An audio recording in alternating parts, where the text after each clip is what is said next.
நான் கடைசியா ஒரு முறை கேட்குறேன்.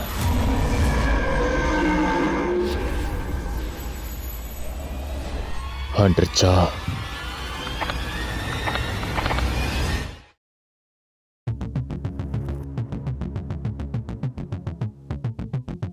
நான் கடைசியா ஒரு முறை கேட்குறேன். உங்களுக்கு இதுல எந்த பிரச்சனையும் இல்லையே ஹண்டர்ச்சா? இல்ல, எனக்கு எந்த பிரச்சனையும் இல்லை. வழக்கமா ஷேடோ சோல்ஜர்ஸ் உயிரோட இருந்ததை விட பலவீனமா இருப்பாங்க. ஆனா பிருவோட விஷயத்துல அப்படி இல்லை. அவன் பிறந்ததே ஹண்டர்ஸை கொல்ற ஒரு வெப்பனா தான் பிறந்திருக்கான். அப்படி இருக்கும்போது ஹண்டர்ச்சா இவனோட சண்டை போட்டா என்ன பண்ணணும்? அவங்களுக்கு எந்தவித காயமும் ஏற்படாம அவங்கள தோக்கடி. அப்படியே பண்றான்.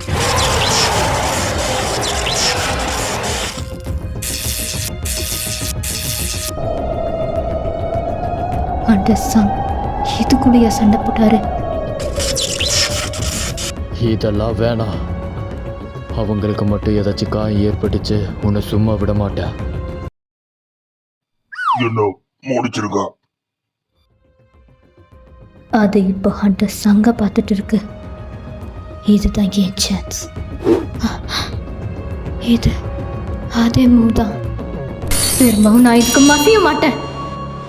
அரசர் எனக்கு ஒரு வேலை கொடுத்திருக்காரு. என் எதிரிய காயப்படாம தோக்கடிக்கணும். அது ரொம்பவே சுலபமான விஷயம்.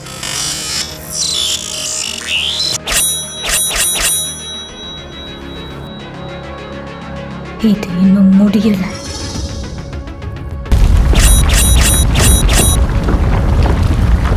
வாய்ப்பே இல்லை. இருக்க இடத்த விட்டு அசையாம இது என்னோட எல்லா அட்டாக்ஸையும் டாச் பண்ணிடுச்சு.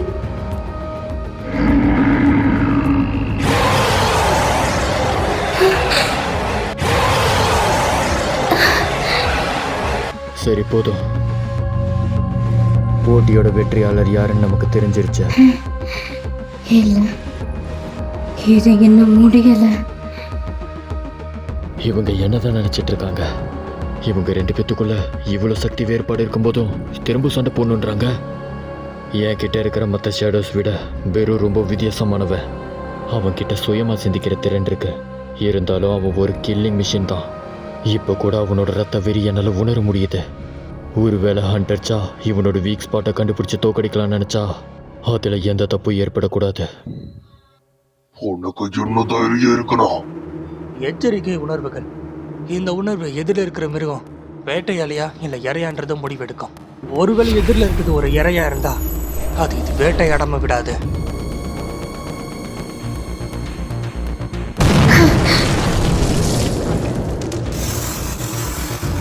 இப்போ இதுதான் எனக்கான வாய்ப்பு. Lightning sword.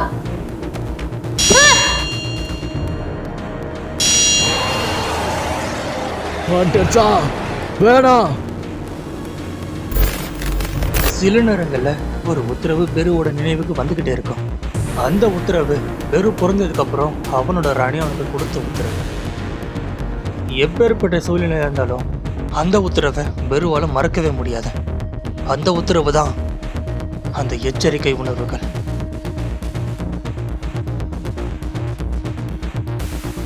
இந்த பொண்ணு என்னோட எதிரி. அவனை கொல்லணும், அவனை கொல்லணும், அவனை கொல்லணும், அவனை கொல்லணும், அவனை கொல்லணும்.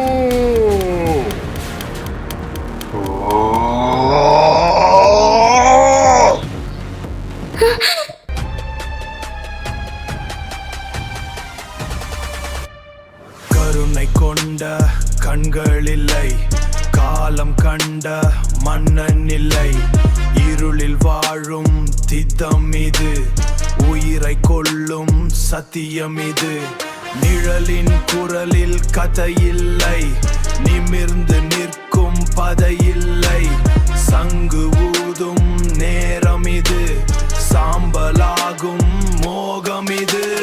நானே முடிசூடிய இறைவா, நிழலின் படையோடு வருவேன். நிழலின் படையோடு, நிழலின் ஆட்சி தொடரும். நிறுத்து. நிறுத்து!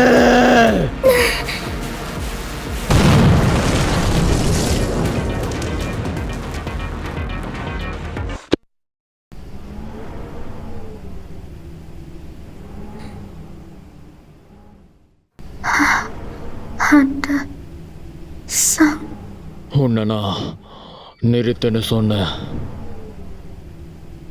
உங்களுக்கு எந்த காயமும் ஏற்படலையே? இல்ல, எனக்கு எதுவும் ஆகல. அரசர், என்ன மன்னிச்சிருங்க. நான் இனிமே இந்த மாதிரி பண்ண மாட்டேன். எனக்கு உயிர் பச்சை கொடுங்க. என்ன மன்னிச்சிருங்க. எதுக்காக இந்த அளவுக்கு கஷ்டப்படுறீங்க? எங்க கில்ல சேரத்துக்கு இந்த அளவுக்கு கஷ்டப்பட வேண்டிய அவசியம் இல்லை. இது வெறும் ஒரு டெஸ்ட் தான். பேரே இல்லாத ஒரு கில்டுக்கு வச்ச என்ட்ரன்ஸ் டெஸ்ட்டுக்காக உன் உயிரை கொடுத்து போராட வேண்டிய எந்த அவசியமும் இல்லை. அப்படி இருக்கும்போது எதுக்காக இப்படி பண்ணீங்க? திரும்பவும் பேசாம இப்படியே இருக்க போறீங்களா? ஹண்டர் சா, என்னதான் ஆச்சு இவங்களுக்கு? சா, ஒருவேளை நீங்க என்ன விரும்புறீங்களா என்ன? அது இதுவும் இல்லைனா அப்புறம் எதுக்காக இவங்க இதெல்லாம் பண்றாங்க? சரி, வாங்க போலாம். ஹண்டர் சா, அது வந்து ஆமா. என்ன நீங்க இப்ப என்ன சொன்னீங்க? நானும் அப்படித்தான் நினைக்கிறேன் ஹண்டர் சங்.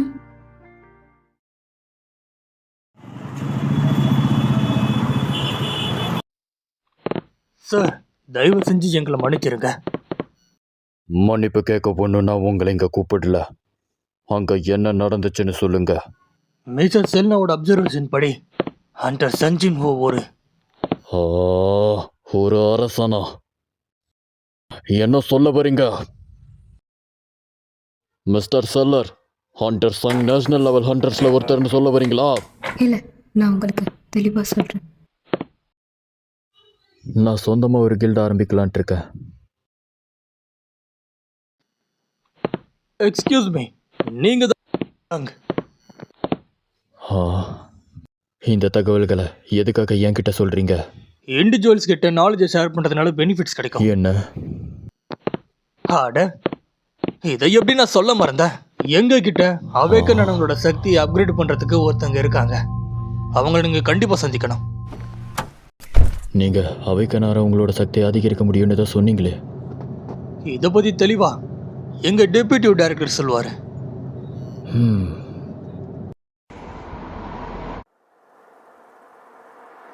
நாம வந்தாச்சு. Nice to meet you mister Sungjin Ho. இந்த ஃபெடரல் பேரோ ஹண்டர்ஸோட டெபியூட்டி டைரக்டர் நான் தான். சரி, நான் நேரம் விஷயத்துக்கு வரேன். ஏதோ இன்ஃபர்மேஷன் சொல்லணும்னு கூப்பிட்டீங்கன்னு நினைச்சேன்.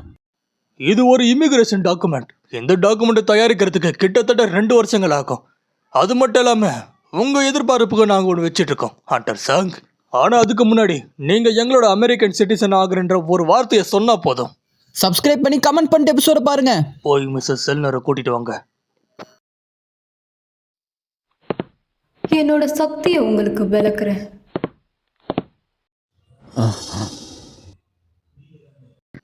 நாங்க சொன்ன ஹண்டர் இவங்க தான். இவங்களோட பேரு மிஸ்ஸஸ் செல்னர்.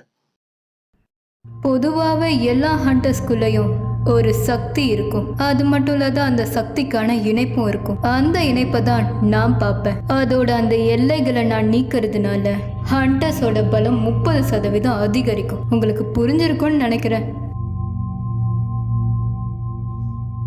இப்போதான் எனக்கு புரியுது. ஹண்டர் டாங்ஸோவும் மற்ற ஹை ரேங்க் ஹண்டர்ஸும் எதுக்காக அமெரிக்காவை தேடி போறாங்கன்னு. வேணும்னா ஒரு முறை உங்களுக்கு இதை கிஃப்டா நான் பண்றேன். கிஃப்டா?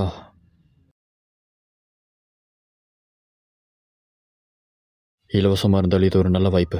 நான் ஏத்துக்கிறேன். உங்க கையை என்கிட்ட கொடுங்க.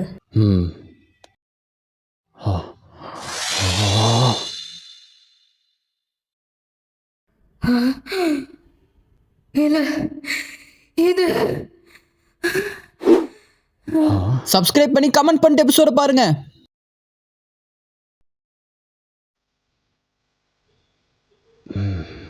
தெளிவா சொல்லுங்க, அவனுக்குள்ள என்ன பார்த்தீங்க?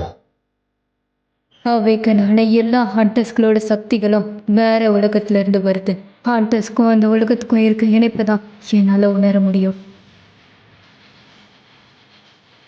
தெளிவாக சொல்லணும்னா நான் இப்போ ஒரு ஹண்டரோட உடம்புக்குள்ளே போனதான் என்னால் அவங்க உலகத்தை உணர முடியும். அப்படி நான் போகும்போது அந்த ஹண்டருக்கு எந்த அளவுக்கு சக்தி இருக்கும் அந்த அளவுக்கு அந்த இடம் பிரகாசமாக இருக்கும் அப்படின்னு நான் அவங்களை கிங்குன்னு சொல்லுவேன். ஆனால் இந்த கேஸில் அந்த சங்கோட உடம்புல அந்த மாதிரி எந்தவித கனெக்ஷன்ஸையும் நான் பார்க்கல. அவரோட உடம்புக்குள்ள நான் பார்த்தது ஒரு இருள் சூழ்ந்த இடம். அந்த இருள் என்னை திரும்பி பார்க்குற மாதிரி இருந்துச்சு. அந்த பார்வை அதை நினைச்ச எனக்கு இன்னும் பயமா இருக்கு. ஹண்டர் சாங் அவர் தான் அந்த இருள். என்ன இருளா? அப்போ நீங்க ஹண்டர்சன் ஒரு தீய சக்தின்னு சொல்ல வரீங்களா என்ன? அவர் ஒரு ஈவலா இல்லையான்றதை பற்றி நான் சொல்லலை. நான் சொல்கிறது அவரோட சக்திகளை பற்றி. அவரோட அந்த சக்திகளுக்கு எந்த ஒரு இணைப்பும் இல்லை. அது மட்டும் இல்லை, அந்த சக்திகள் அது அவருக்குள்ளே இருந்து தான் வருது. அதுக்கு அர்த்தம் அந்த சக்திகளுக்கு எல்லைன்றது ஒன்று கிடையாது. ஆமாம், அப்படிதான். உங்களுக்கு ரொம்ப நன்றி மிஸ்ஸஸ் செல்னர். இப்போ நீங்கள் எங்கே போறீங்க சார் பிரான்ச்? பேஸ்மெண்ட் லெவல் 24க்கு போகிறேன்.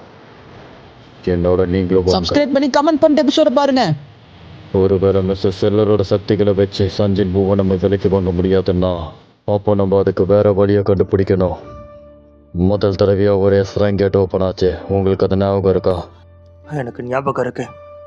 அதை எப்படி என்னால் மறக்க முடியும்? வெஸ்ட் கோஸ்ட் ஏரியாவை மொத்தமாக காலி பண்ண அந்த டஞ்சன். அந்த டஞ்சனை மூடுறதுக்காக உலகத்தில் இருக்கிற எல்லா ஹண்டர்ஸையும் கூப்பிட்டோம். அந்த ரைடில் வெறும் 5 பேர் தான் பிழைச்சாங்க. அவங்களுக்கு மரியாதை கொடுக்குற விதமாக தான் நேஷ்னல் ஹண்டர்ன்ற ஒரு பெயரையே நம்ம உருவாக்கணும். காமிஷ் டிராகன் அது ரொம்பவே சக்தி வாய்ந்த ஒன்று. அந்த மிருகம் கிட்டத்தட்ட 100 ஹண்டர்ஸ்களை கஷ்டம் இல்லாமல் கொண்டுச்சு. அவ்வளோ கெட்டது நடந்ததுக்கு அப்புறமும் காமேஷ் டிராகன் கிட்ட இருந்து ஒரே ஒரு நல்ல விஷயம் கிடைச்சிருக்கு. என்ன? ஆமாம், நான் அதை பற்றி தான் பேசுகிறேன். நீங்கள் எதை பற்றி பேசுறீங்கன்னு எனக்கு புரியலை. அதை நீயே உன் கண்ணால் பாரு. இதை காமேஷ் டிராகன் கிட்ட இருந்து கிடைச்ச டூல். இந்த காமேஷ் ரைட் நடந்து முடிஞ்சு 8 வருஷம் ஆகுது. இந்த கல் பல வருஷங்களா இதை கையாளுற அளவுக்கு திறமையான ஒரு நேஷ்னல் லெவல் ஹெஸ்ட்ராங் ஹண்டர் வந்து எடுக்கிறதுக்காக காத்துக்கிட்டு இருக்க. ஏதோ ஒன்று இந்த காமிஷ் டிராகன் நம்ம நாட்டுக்கே ஒரு பொக்கிஷமாக இருக்கும். இந்த மாதிரியான எபிசோட் சீனு தொடர்ந்து பார்க்க நம்ம சேனலை சப்ஸ்கிரைப் பண்ணிட்டு அண்ட் இன்ஸ்டாகிராம் அக்கௌண்ட் இருக்கு, அதையும் போய் ஃபாலோ பண்ணி வச்சுக்கோங்க. ஃபாலோ பண்ணிட்டு மறக்காம கமெண்ட் பண்ணிருங்க எப்படி இருக்குன்னு. அப்பதான் நம்மளுக்கு மோட்டிவேஷனா இருக்கும்.